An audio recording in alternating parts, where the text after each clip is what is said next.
Okay. Dili na semen ha. Uterix na dahil nagka-infection yung mother pig namin. Uterix 5 days to 7 days. Isa-isa lang. Hindi na yan.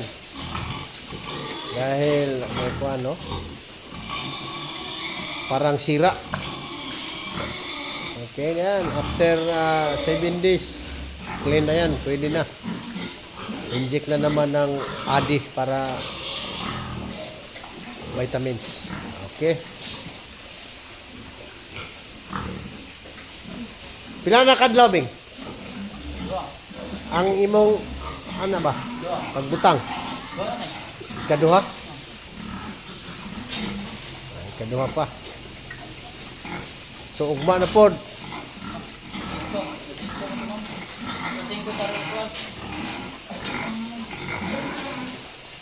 5 to 7 days. Clear na yan.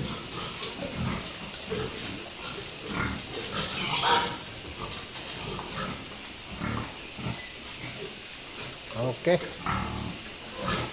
Yan ang si GP namin. Large white Petrin.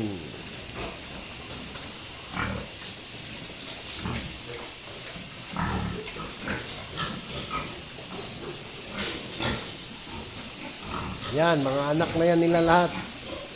Mga F1 na yan, F1. At ito ang anak ng F1. See?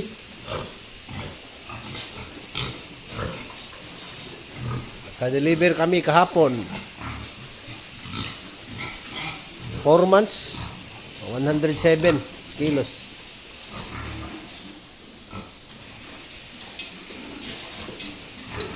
Okay.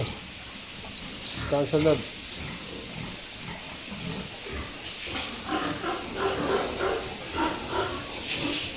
At may napili kami dalawang inahin.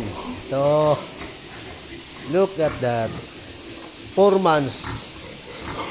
Grabe. Haba ng katawan.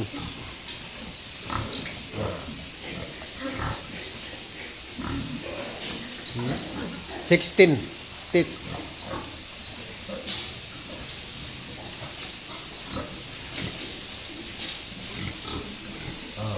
Size ang totoy. Okay. So kahapon kanan nilagay dyan. So, gawin na namin yung inahin. Okay. Aray. See you next time.